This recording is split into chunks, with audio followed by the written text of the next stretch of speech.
Galera, bom dia, vamos para mais uma aula do nosso canal Deixa de História, deixa não, vamos estudar, vamos aprender. Galera, hoje gravando uma aula aqui em plena férias, né? Por isso que eu amo minha profissão, galera. Eu dou aula em período letivo, eu dou aula nas férias, eu dou aula nas folgas, né? Eu amo ensinar, né? E fico mais feliz se tiver alguém aí do outro lado que gosta de aprender, né? Aí é o casamento perfeito. Mas bora lá, sem mais delongas. Galera, terminei esse livro aqui recentemente, né? Alexandre Magno e o Helenismo, certo? Do Christian Mir Serrano, né? Ele escreveu aí em 2016 e gostaria de trazer algumas curiosidades aqui para você. Falar rapidamente, né, a biografia desse rapaz, morreu cedo, né? Morreu jovem, se não me falha a memória, com 33 anos.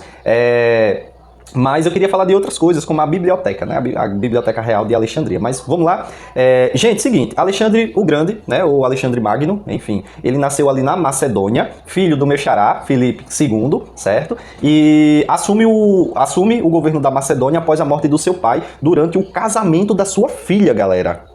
Né? Filipe II tinha uma filha e tinha um filho, né? Essa filha chamada de Cleópatra, né? Galera, existiam várias Cleópatras, viu? Inclusive esse nome nunca foi egípcio, é um nome grego ali. E durante o casamento da sua filha Cleópatra, o rei é assassinado. Nessa vacância, Alexandre o Magno assume o governo da Macedônia e continua o projeto do seu pai, esse projeto expansionista. Uma curiosidade, galera, é que a Macedônia ela nunca fez parte do mundo grego, apesar da cultura ser muito parecida, da língua ser parecida. Os gregos consideravam eles como bárbaros. E uma evidência é a participação nas Olimpíadas, que ocorreu em 4 em 4 anos pelas polis, né, cidades, pelas cidades gregas. E a Macedônia não fazia parte.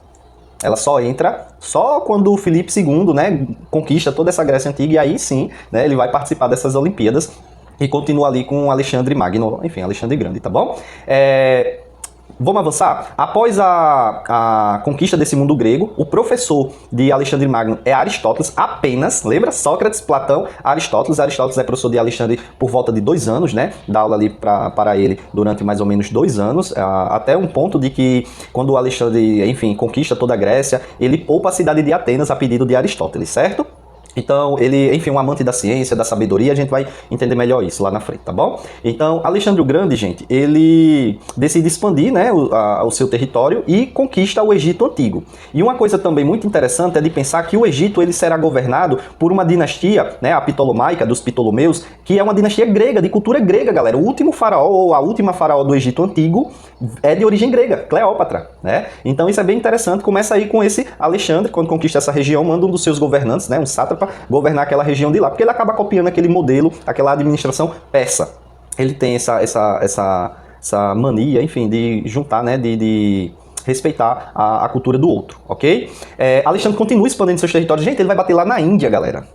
Ele vai ter ali à sua disposição os tanques de guerra daquela época, que eram os elefantes. Eram animais gigantes, pesadíssimos. E eu não tô falando de um elefante, tô falando de 20, 30, 50 elefantes correndo atrás de tu, meu irmão. Quem que vai ficar, galera? Não fica um, meu irmão. E falando nisso, tanto o pai dele foi quem inventou, quanto o próprio Alexandre, eles ficaram muito famosos através dessas conquistas por causa das falanges. O que é falange, professor? Era uma forma de combate, galera, onde eles reuniam seus homens, né, em blocos, em esquadrão, em quadrados, e colocavam lanças na frente, né, nas laterais, mas principalmente na frente, lanças essas que tinham até 6 metros de comprimento. E dentro tínhamos ali a cavalaria, essa mais dinâmica, mais ágil, que podia entrar no coração da batalha e derrotar um grande general, um rei, como vai acontecer em inúmeras batalhas, ok? Então eles ficaram muito famosos pelas falanges. Depois dá uma olhada aí nas imagens.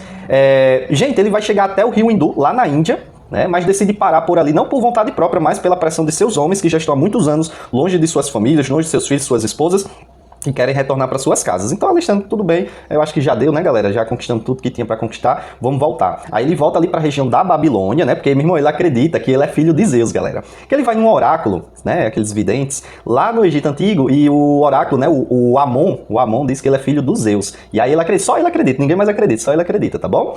E chegando lá, galera, um pouco tempo depois ele vai morrer, né? Morre repentinamente de febre.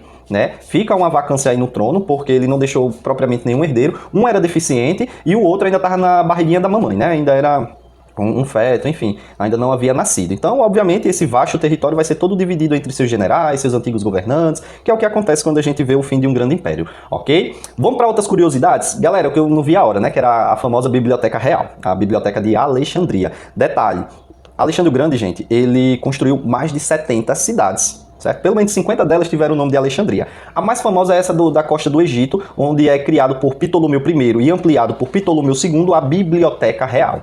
Gente, não é uma biblioteca nos moldes de hoje, né? Um grande galpão, cheio de livro dentro, não. Estava mais para uma espécie de uma universidade, porque era um complexo onde havia inúmeras repartições, instalações. Uma ficava responsável pela astronomia, outra ficava responsável pela geometria ou matemática, outra pela medicina, outra pela botânica. Querem saber mais? Havia refeitórios, havia dormitórios, então era um complexo, era algo muito grande, né? Local esse para se produzir ciência, né? Eles já sabiam, gente, pelo amor de Deus, o pai de vocês sabe que tem que valorizar a educação, meu irmão, sem educação, o mundo não é nada.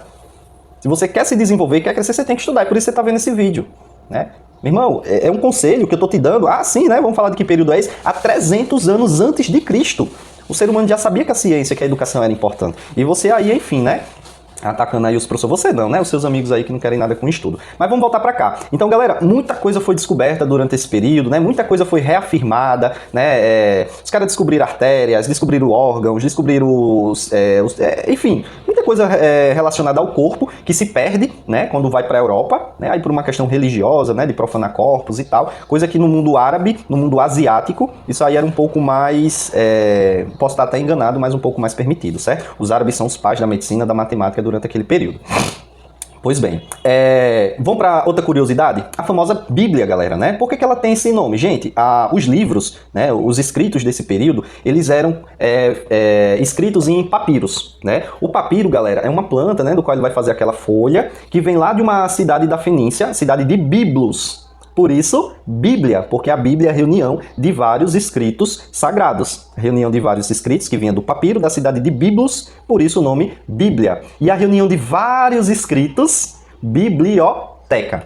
Né? Só que, galera, havia uma cidade que rivalizava com Alexandria, naquela época, era a cidade de Pérgamo.